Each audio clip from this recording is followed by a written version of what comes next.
a traitor. Mimi namwambia akuje. Na akuje na matusi yake yote kutoka hapa mpaka heaven.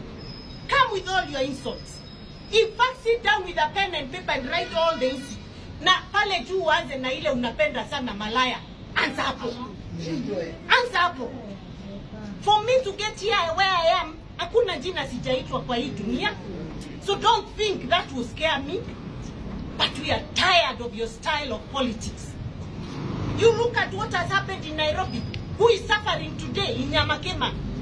Who is suffering today in Kirinyaga Road, River Road? Sini watu wetu, jameni.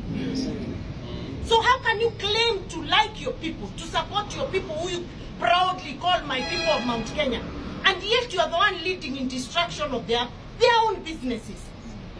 Huyu Magai supermarket nimeelewa leo hata ametoka kwako Karatina. So who are you punishing?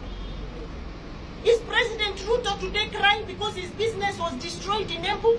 No. You destroyed the property of your own people. Change your style of leadership. Change your style of leadership, Rigathi Gachagua. Violence, insults are for petty people, not leaders worth their salt. I'm sorry I have to talk this because nimenyamaza, nikaona amenichukulia sijui kama nini. Everything, kila kitu mbaya unaleta Embu. And I want to tell you, I'm not afraid of you. Because you are not God.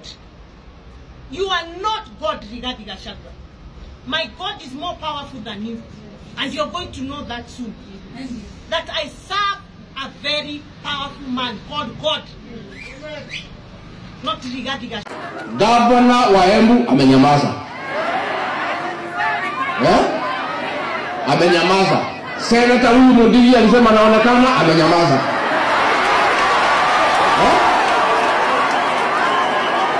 Huyu mbunge wenu huko amenyamaza. Huyu mtoto wa Embu tunataka kuuliza rais na serikali, huyu kijana mlete nyumbani. Na kama mumeua yeye mtuletee mwili tusike. But it cannot be kijana ametekwa nyara, governor alichaguliwa na watu amenyamaza, MP wananyamaza, wamewachia tu mjumbe mmoja huyu mkoji peke yake ndio anaongea. And Mheshimiwa Karemba, I want to thank you. Wewe ulisimama with your own conscience. Ulitishwa, ukapewa pesa, ukakataa, ukasema huwezi piga ndugu yako. Wengine hawa walikuwa wanapewa shilingi 5,000 mbele yako. Sasa waliambiwa watapewa 2 billion ya development. Imekuja hapa Berno? Iko hapa hakuna. So that is the problem. Na mimi niseme nikimalizia, huyu ndugu yangu huyu Lenny Kivuti, mimi hatakuwa na yeye kwa siasa.